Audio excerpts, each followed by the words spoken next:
In 2011, I got a position, a fellowship to work on Dead Sea Scrolls fragments in a private collection in Norway.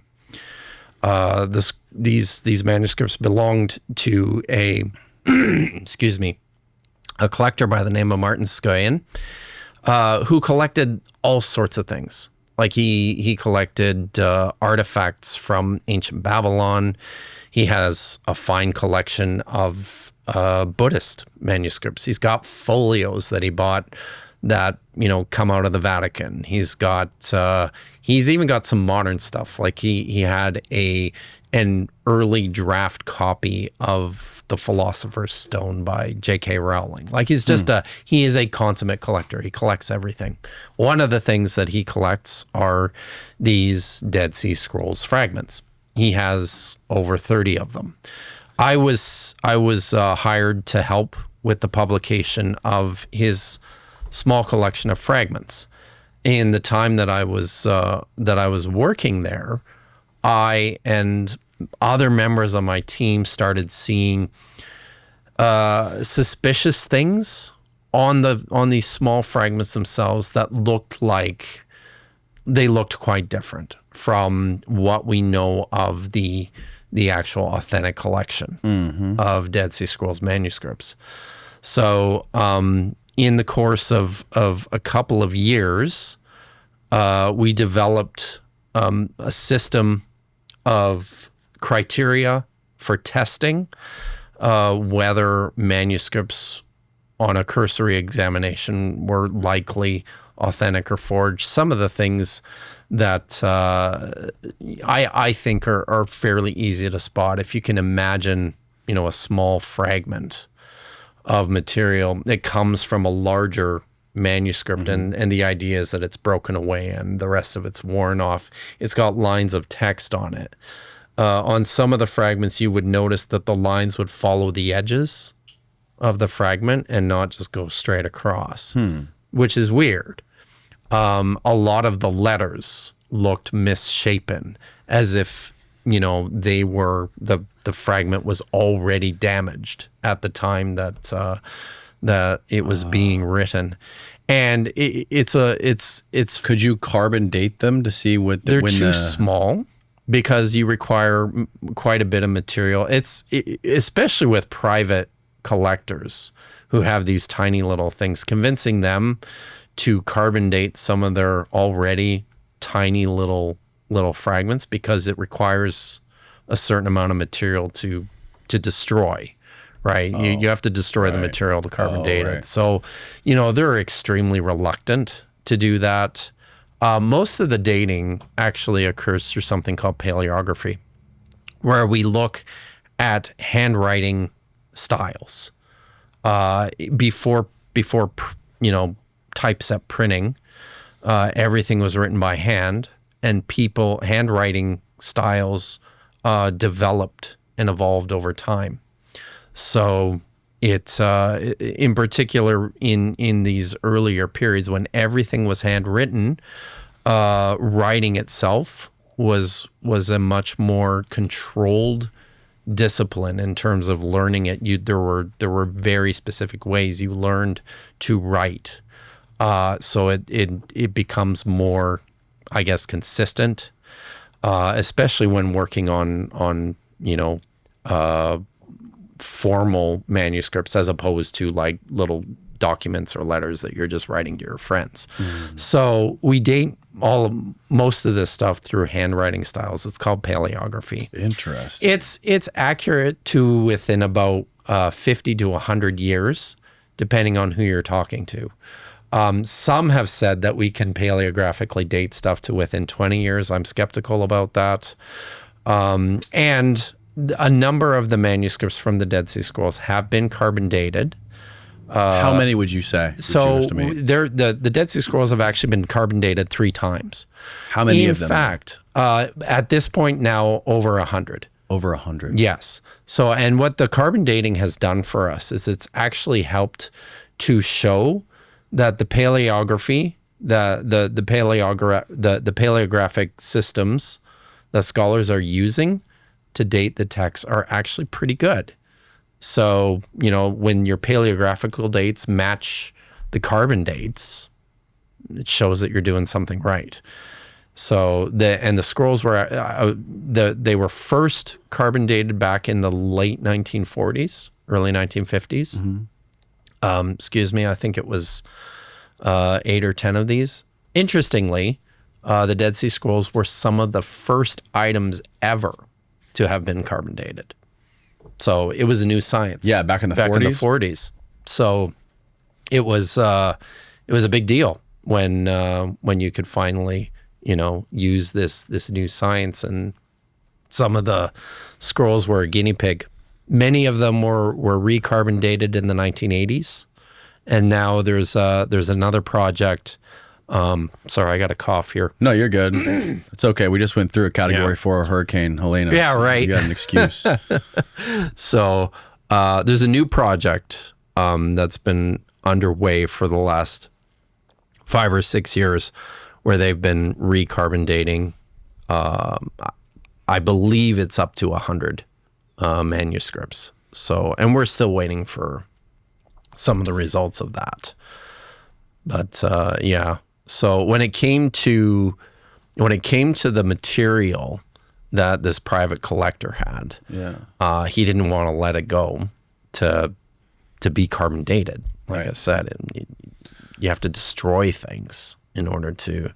But them he did let you guys analyze the writing style. So, and what percentage of them were fake? So of the 9 that were tested, we had a high confidence that all of them were.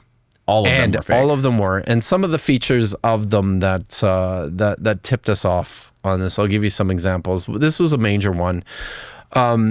So most of them are animal skin, which is vellum. It's like a really, really thin, finely prepared leather. Cowhide? Is it cow skin? Or? The Dead Sea Scrolls are cow and goat hide. Okay. There's a handful that are actually papyrus, which is papyrus is made from drying and sticking together like these special papyrus leaves, and they'll put them together, one on top of the other, and use a special resin to keep them stuck together. Over time, these materials start to delaminate, so the top layers start to peel away a little bit. It's papyrus. Yes. Okay. Also on vellum. Oh, okay. You will get places where the top layers of the vellum will peel away or flake off. Vellum is the animal hide? That's the animal skin, yes. I actually think vellum is technically deer, but I don't know. Okay. I call it vellum. It's tomato. That's right.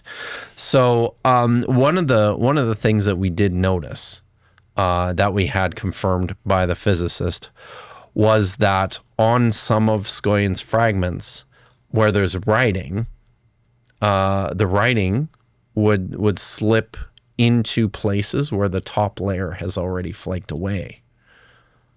Right? So it was that meaning already it was written damaged. On old shit. Yeah. Written on damaged material. By the time that the writing is added to it. So, but it did, like, we're looking at photographs and then we're looking under a microscope. But it's still, it's still not perfectly clear. So the physicist that we worked with had this incredibly high-powered special microscope that basically makes like a 3D topography of the fragment, and you're able to see then all the layers, and you can see very clearly, there's ink that literally falls off this layer and drops into this giant valley here, right? So that's one of the things that we were able to see. But maybe one of the craziest clues about the forgeries was on this one manuscript. There were salt particles. What kind of particles? Salt. So, and I think, which wouldn't be unusual because the Dead Sea Scrolls come from the Dead Sea region, which has, lots of them will have, salt deposits on them. The Dead Sea is like a super salty sea. Exactly. Yeah, it's a very salty region. Yeah. So, on the fragments that I've looked at that are authentic, where you can see some of these salt crystals, they look different, right? Like they have sort of a it's not a uniform composition to them. They look kind of like these weird crystals, right, under the microscope. The salt granules that were on this particular fragment were cubical, like little salt crystals. And in the testing, it was discovered that these were actually table salt. Table salt wasn't invented until the I think the 15th or 16th century. So That's I'm amazing not sure, that they can discern the. I mean, I guess it's not amazing. Just to like a layman like me, the fact that they can figure out the difference between table salt and sea salt. I know, right? Natural sea salt. You do, yeah. You do. It's table salt has it's got a particular chemical composition. 'Cause it's processed, right? So you know the things that go into processing table salt, and that's one of the ways in which you can identify it and distinguish it from like a natural salt. And I don't know whether, I mean, it's still a mystery. It looks like somebody literally took a salt shaker and just sprinkled salt on it. Was that an attempt to try and convince someone that, oh, look, there's salt on it, it came from the Dead Sea? Or was it just an accident even? Somebody was having lunch and...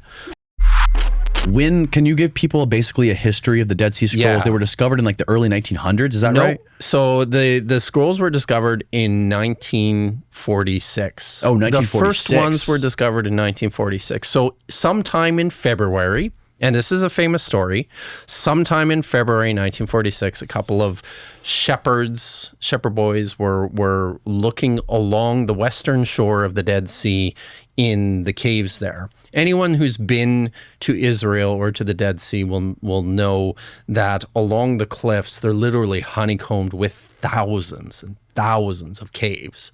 And so these boys are looking for a lost sheep among these caves. One of them throws a rock into one of the caves and hears the breaking of pottery. They muster the courage to go in, and they find these linen wraps that have scrolls in them. Scrolls are made of leather. They take them back with them to camp. Some of the stories at this point, here we have a number of pictures of some of the manuscripts in situ. But some of the stories at this point get kind of interesting, because what you're dealing with is the recollections of these Bedouin sheep herders and when they discovered things and what happened to them. Some of the things that we have heard is that when the first of these manuscripts were discovered, they set them on a tent peg, and they just sat there in the wind and the rain for several months before anyone ever decided to do anything with them. Over the course of a number of months, eventually they took these things that they found into the markets in Bethlehem and tried to find someone who would be interested in buying them. Not very successfully. People weren't interested in them until they encountered a Syrian Orthodox Palestinian by the name of Khalil Iskander Shahin. His nickname is Kando. I don't know why he's called that, but that's how he's widely known. He was a cobbler, fixed shoes, but he also was starting to deal in antiquities, and he recognized that on these leather rolls they have writing on them. So he thought, well, maybe this is something interesting. Maybe this is something valuable. So he took two of them and contacted his metropolitan, so the leader of his church, thinking they were Syriac manuscripts. Syriac is a form of Aramaic. This is the language of the Eastern Orthodox Church. The old Orthodox Church. So thinking it was Syriac, he took them to the metropolitan, like the priest, to look at them, and he recognized right away, no, it's not Syriac, it's Hebrew, and it looks like it's really old. So, over the course of about a year, they determined that these are probably really old. They got in contact with experts at the Hebrew University in Jerusalem to take a look at the manuscripts that they had. And the one gentleman that they got in contact with, his name is Eliezer Sukenik. He was a professor of archaeology at the Hebrew University, and he came out to the church where these things were being held, and he looked at the manuscripts, and he got really excited because these, based on his just visual examination, these looked like potentially the oldest Hebrew manuscripts ever discovered. And importantly, the one manuscript was a large copy of the book of Isaiah, which is a book in the Bible. And this would be one of the earliest biblical manuscripts discovered. Prior to discovering these, what was the earliest Hebrew manuscript ever discovered? The Leningrad Codex, which dates to about the 10th century AD. So the Dead Sea Scrolls date between the 1,000 years. It's like you're pushing the clock back 1,000 years, which is why scholars got really, really excited about this discovery.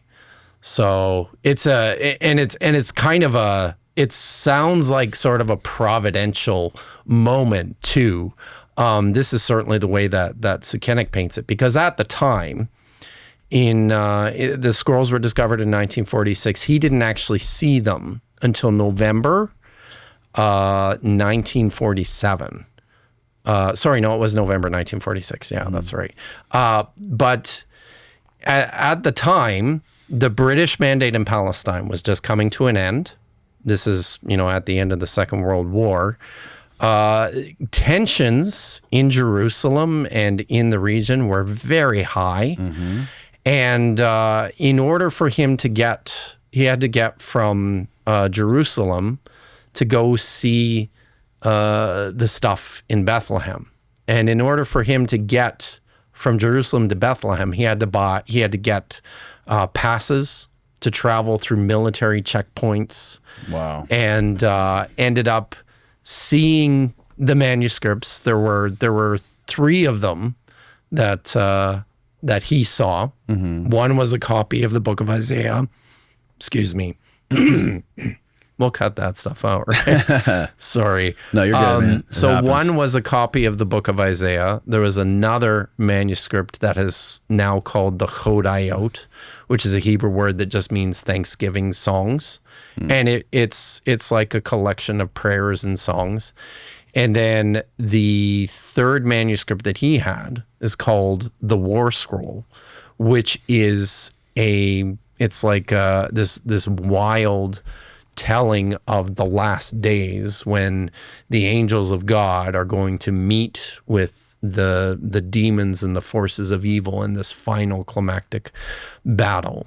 So these last 2 are texts that are not in the Bible. These are texts nobody had seen before this time. So they found, he saw these 3 manuscripts, got really excited about them, convinced his university, the Hebrew University, that they needed to buy them. So he got the funding to go back and purchase them, made the journey once again, this harrowing journey through military checkpoints, taking his life into his own hands to go and purchase these 3 manuscripts, and got them back home securely on the evening of the 29th of November, which was the same day that the United Nations had voted on the proposal of the independent state of Israel. So he's reading the text of the oldest copy of Isaiah known to man at this point, and he's listening on the radio to the United Nations make the announcement of the founding of the state of Israel. And in his own private diary, Sukenik wrote about this. He said, this moment of tremendous significance I celebrated in my own home. One was political and the other was cultural. Wow. So it felt like destiny, right? And since that moment, the history of the Dead Sea Scrolls, their discovery and their significance has been wrapped up in the history of the state of Israel. So, in the original discoveries, the scrolls were featured in museum displays and discussed by the earliest prime ministers and presidents as almost guarantors of their legitimacy as a nation. Right. So, and this, it's something that I mean, there's a lot more to say here in terms of just the ways in which the scrolls were collected by scholars and how they were published, and then how scholars and politicians really kind of use this material as a means to forward their own ideas. Yeah. Yeah. Do people like you take John Marco Allegro seriously? Oh, so on some things, yes. Not all things though. So he dedicated like 30 years of his life, right? Yeah. Something like that. Yeah. A large portion of his life to deciphering and translating these Dead Sea Scrolls. Yes. And his idea is that it was based on ancient fertility rituals. Right. And the mushrooms, his idea of the mushroom was like, and correct me if I'm wrong here, because I'm sure you're way more familiar with him than I am, but the way mushrooms grow are very different from plants. Right. So things aren't fertilized. There's no seed, right? There's some mycelium comes out of the ground, rain comes from the sky, and these mushrooms appear. So they're kind of like, he equates that to the Virgin Mary and Jesus being born. Yeah. So his idea is Jesus was a psychedelic mushroom, right? Yeah. That's You like that, Steve? that's a good summary. But that's basically his idea. But that's a particular idea that all scholars have basically suggested. Which is not surprising. They don't agree with that. No, that's true. However, the reasons many of them dismissed Allegro because it conflicted with religious institutions. But that's not the only problems. Like from an academic perspective, his work is sloppy.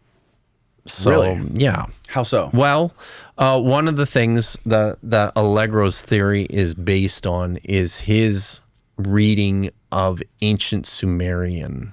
Yes.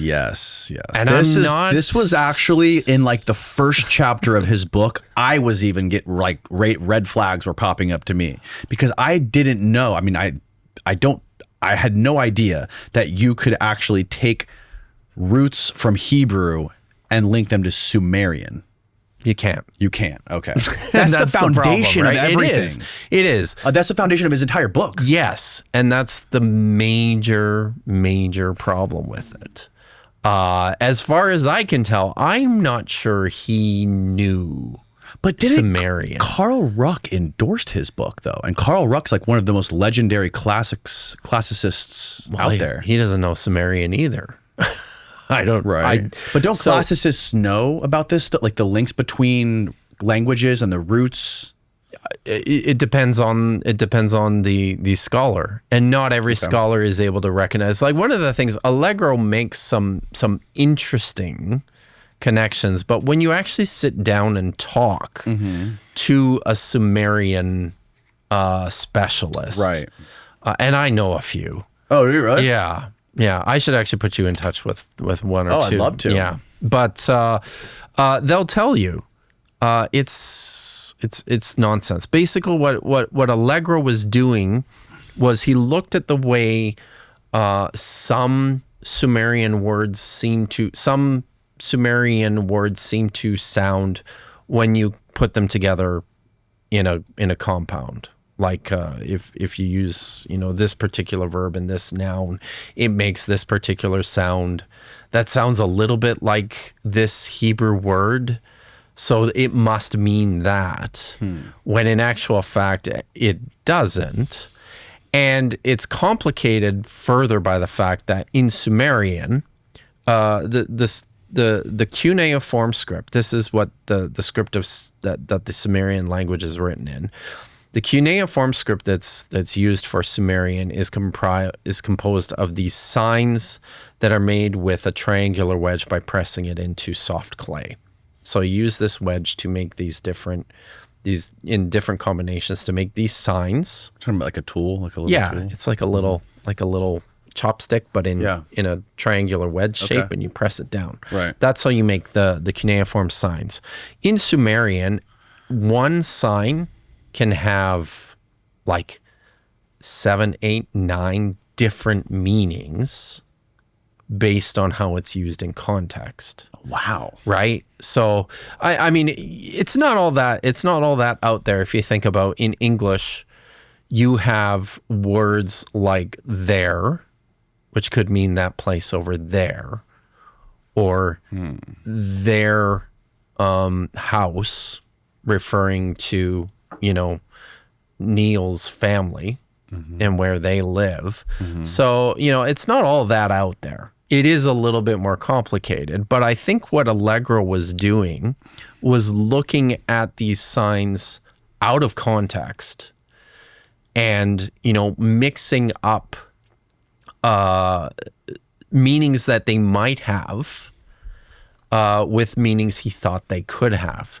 And then the other problem, and this is something actually that his daughter, Judith Brown, wrote a nice biography about John Allegro, and she pointed this out actually as well, that when Allegro, he had like hundreds of footnotes in his book, documenting the usage of these Sumerian words and what they mean.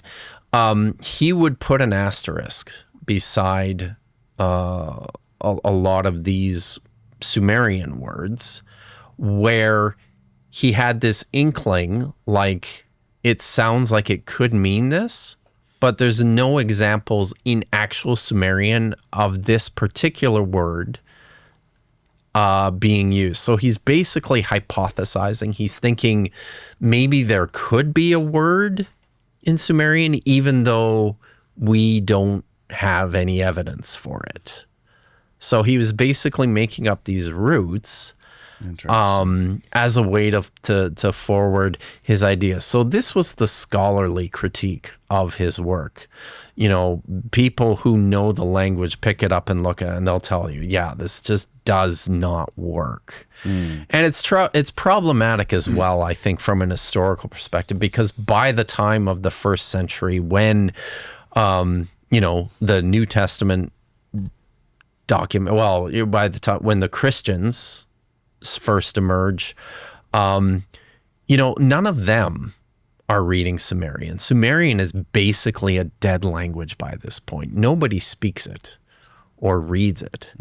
And then another final problem with Allegro's work is he wrote this book back in the 1970s, right.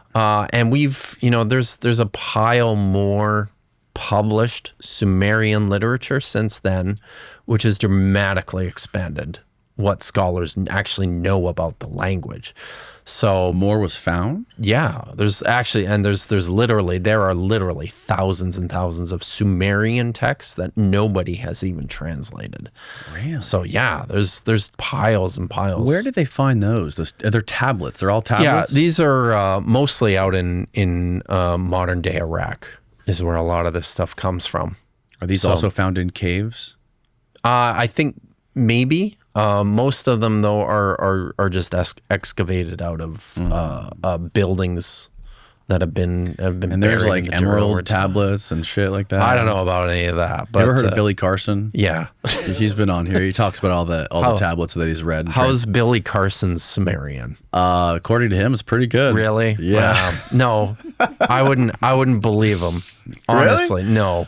I mean, having watched him, I love all the ancient alien I know idea, you do. Yeah. aliens and It's pyramids, fun. and it's super fun. but you should honestly take it from people who actually know this stuff, because I don't think I mean in the stuff that I've listened to from Billy Carson, he doesn't, I don't think he actually knows. Well, that stuff originally came from Zachariah Sitchin. That's right. Yeah. I think they're pulling a lot of the ideas from Zachariah Sitchin. The Anunnaki came from Nibiru and came here to create humans, which were the I should put you in touch with my friend, I because would love to. Yeah, I will. So if it would be a bittersweet moment, but we like to. I mean, you like to play in the sandbox, but in the end, you wanna. Yeah, you want to believe things that are true, right? I mean, what is true nowadays? Right. You know, truth is a very slippery thing. That's true, especially in the age of the internet. I've had actually one biblical scholar on here, I think, that is not a Christian or a practicing Christian. I think two he now. was. Oh, two. Wow. Awesome. You're number two. So I'm number two. So the majority, I would say, are Christians or Jewish. And I mean, this stands to reason, because the people who would have the most interest in these texts, in this literature, right, would subscribe to the belief. And that's where I started too. Really? Right. Yeah. I was originally planning to be a pastor at a church. Didn't particularly like it very much, had an affinity for the languages and the history. And over time, just kind of switched tracks. And then over more time, I just stopped believing the things that I believed when I was younger. What do you think made you stop believing in it?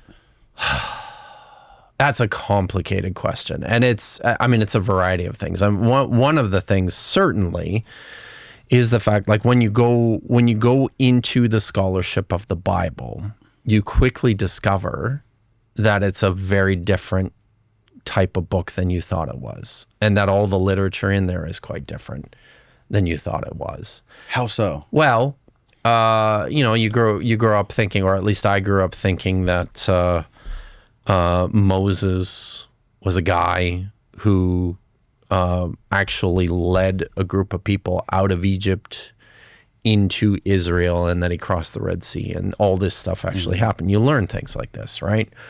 Or that Daniel was actually a guy who was living in Babylon, and King Nebuchadnezzar actually put him in, a den full of lions. These are the sorts of things that you can, lots of people are taught as having actually happened. You discover that's all, not what happened. So there probably was no Moses. The Israelites probably did not come out of Egypt. In fact, what we know now is that the Israelites, the people from whom the Old Testament, the text of the Hebrew Bible came, were Canaanites. There were people who were always there. And it's, the religions as it's presented in the Bible is you get this impression that this was the way people worshiped God all the time. But then when you encounter the archaeological record, and when you compare these texts to other ancient Near Eastern texts, you say, well, no. The people who wrote these biblical texts probably came out of a world that looked very much like all of their neighbors. So one of the things you think, lots of people think when they encounter the Old Testament, is that everyone was a monotheist. They all believe there's just one God, and all the other gods are fake. Monists. So yeah, it's and that's just not true. The original writers of the Bible were polytheists. They believed in many gods, but the way the texts have been written the way they present the situation. They're deeply they're deeply biased. They propagandize a lot of this material. A lot of the texts were written, by people who were had their own political, religious agendas that they're trying to forward, and you start to see all this sort of stuff, and it starts to, I guess, raise questions. It started to raise questions for me about how much can I trust these texts, this Bible? What do I, in terms of it being something divine? No, it's not that. It's a very human book. So I think that's kind of where it started for me. It also makes, in my mind now, it makes the text actually quite a bit more interesting and exciting, because you're dealing with real people, right, in real situations. But I don't know. It was that was a contributing factor, but there were, there's other things too. Yeah, one of the things that seems so crazy to me, what our buddy Neil over there explained to me, was that I think it's like 900 or 1,000 years after Moses' death until we get actual writing about him. Yeah. Which was what, the Septuagint? Well, there's Greek writings that mention his name. And we were actually just talking about this yesterday. I personally think that you can see some reflections of this Moses figure a little earlier than that, not 1,000 years before that, but I think you can see some mention of him as early as maybe the 8th or the 7th century BC, which is still 500 years after he supposedly What is lived. that? What are you referring to? So there's a text. It's in the Bible. There's a text in the book of Hosea. This is a prophet who wrote probably in the 8th century BCE, and I can probably actually just bring it up here. Yeah, give Kipp the wheel. There you go. Okay, so we'll go to Amos 12. So this is a prophecy that scholars tend to date to the 8th century. And here he's I'll just get to this is from what text specifically? So this is the book of Amos, which is in the Bible. Which was written when? Sorry, not Amos, Hosea. Hosea. And when was this text written? Most scholars think 8th century. And the reason we think that is because all of what Hosea is talking about is the end of the kingdom of Israel in the north in 722 BCE. But he's writing before that has happened. Like, he's writing to the people who are there and telling them, you're in great danger because the Assyrians are coming to kill you. You need to make all these dramatic changes because God is angry at you. Right. And if you don't, then the Assyrians are going to come and destroy you. And that's something that eventually happened, right? But this is all written prior, beforehand. So in this text, though, he does talk a little bit about... Can you zoom in a little bit? I probably can. Let me get to the right... Oh, no, that's why I'm in Amos, dude. This is my own translation. Okay. Of the text. Let's go there. Nice and big. All right. So here. That's gorgeous. Yeah. So now where it says Ephraim here. So Ephraim has said, this is speaking to the people who live in the city of Samaria. Okay. Sometime before 722 BCE. So this is before the Assyrians are coming to kill them all, right? So, and Hosea, the prophet, is speaking to them and telling them, you have fucked up. And because of that, the Assyrians are coming to kill you. You need to fix this. You need to change your ways. Otherwise, you're all going to be dead. And here, this is what he says. He says, so Ephraim has said, yes, I am rich. I have sought power for myself. All of my property they cannot hold against me for wrongdoing, which is sin. Now, Hosea is speaking as if he's God. I, Yahweh, am your God. Ever since the land of Egypt, I will settle you once again in tents, as in the days of old, when I spoke to prophets, when I increased visions, parables by the hands of prophets. But in Gilead is iniquity, and they are utterly worthless. So you have here, you have mention of this exit from Egypt. These people came out of Egypt. Ever since the land of Egypt, they were settling. They were living in tents ever since the days of old, when I spoke to prophets, when I increased visions. Let me just look here at, do I have another, there's another part of this. So Here we go. So this is basically what academia or the consensus is, that he's talking about something that's happening in like 3000 BC. No, 8th century BCE. 8th century. Okay. So 800. Got it. So yeah, like sometime before 722 BC. So much closer to the death of Moses. Closer, but and again, importantly, scholars by and large don't think that there was a Moses. They think that this guy was certainly... Really? Yeah. I Even would say, religious scholars? Well, a number of religious scholars, yes. People who subscribe to it. Not all of them. Okay. But, and, religious people will have complicated ways of I guess, compartmentalizing and even aligning various things that they believe. Right. One of the really interesting things, here, this, I can, just scrolling down towards the end, he goes on to say, I think this part is quite interesting. By a prophet, Yahweh brought Israel up from Egypt. By a prophet, he was kept. So scholars look at that and think, well, that's probably an early reference to this Moses figure. But I think it's really interesting because he's not named.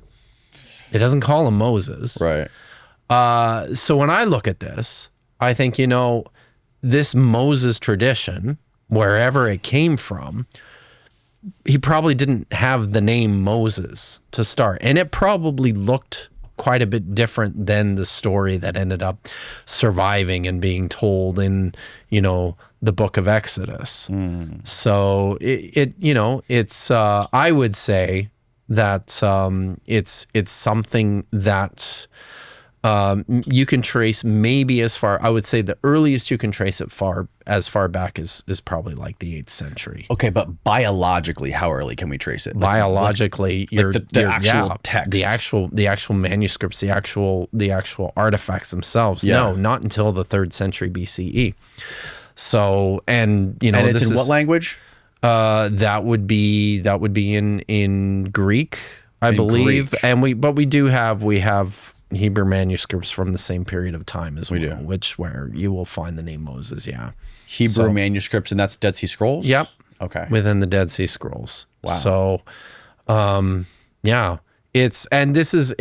it's frustrating on the one hand, because you can't get the actual artifacts themselves, right? Like you can't get the physical evidence for the stuff that's being reported. But by the same token, a lot of this stuff didn't just appear out of thin air. These were traditions that people kept and transmitted over longer periods of time, and I think changed and were reshaped. So the idea is this was probably, you believe, found... Whenever it was found, it was dated back to 300 BC, probably. Yeah. And it was a rewriting or a retelling of a story that happened around 800. Yeah, probably. Is this why this consensus among scholars is that the Septuagint was a translation from Hebrew into Greek? This is getting back to the thing that you and Amin had the debate on Neil's channel about. So the reason, no, I don't think it has anything to do with that. Okay. So the reasons why scholars think that the Septuagint was translated from Hebrew texts is because when you investigate the two texts side by side, the Hebrew next to the Greek, you see things taking place within the Greek text that indicate there is a Hebrew syntactical feature that they are grappling with, that they're dealing with. Like they're not, so Greek and Hebrew are not related, like they're distantly related languages, right? Greek is Indo-European, Hebrew is Northwest Semitic. Okay. The languages function differently. So, there are clues within the Greek text, and it's like any translation, right? You encounter colloquialisms or idioms or turns of phrase in one language that don't translate well into another language. Yes.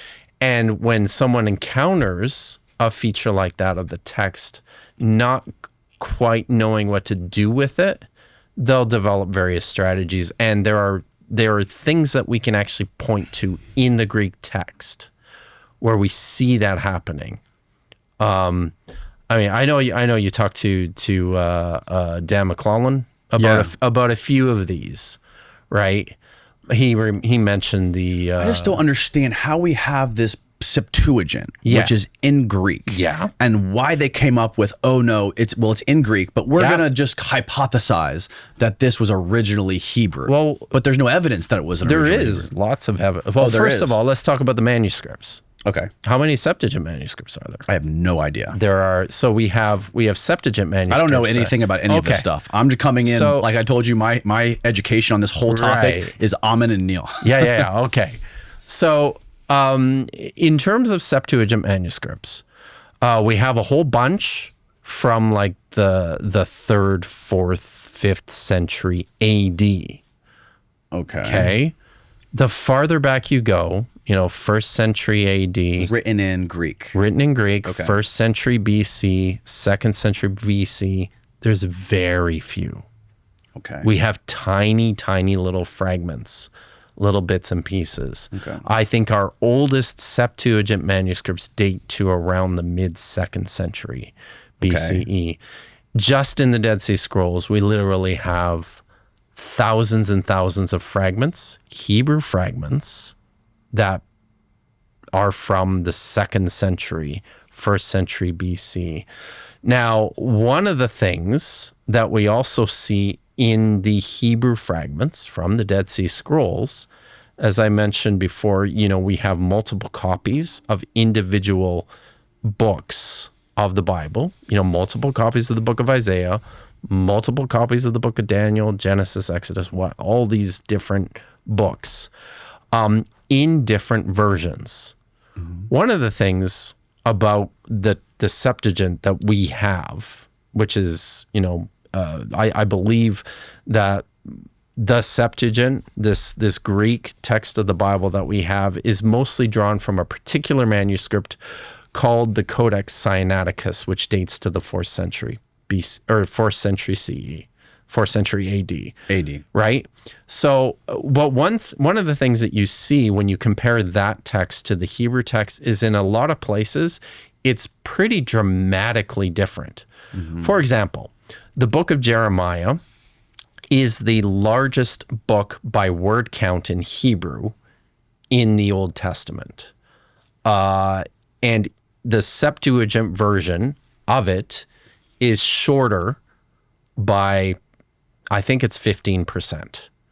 So it's a much shorter text, and it's in a dramatically different order. It's clearly way different. Mm-hmm.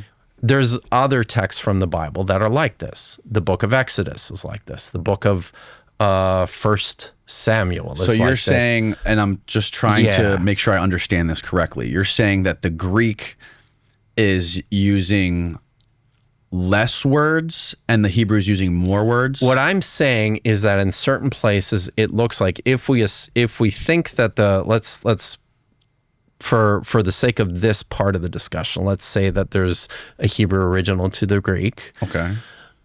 What it looks like is that the Septuagint is using a different Hebrew text than the Hebrew text that we have preserved.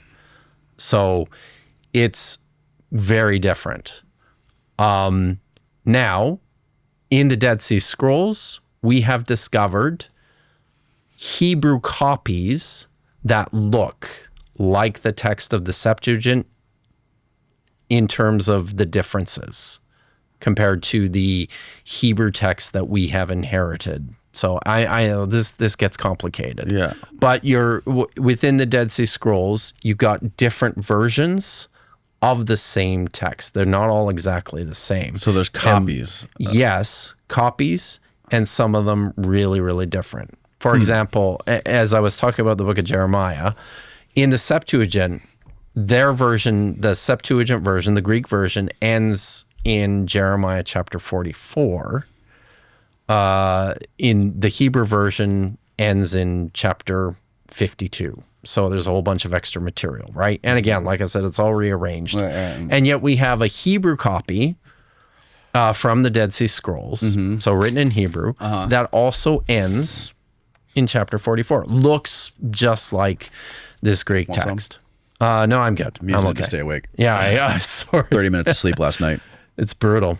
That hurricane just knocked everything out of you. Okay. Out of everyone. So that's on. I'm just saying on the one side of this, we have this manuscript question. There's not a lot from the period.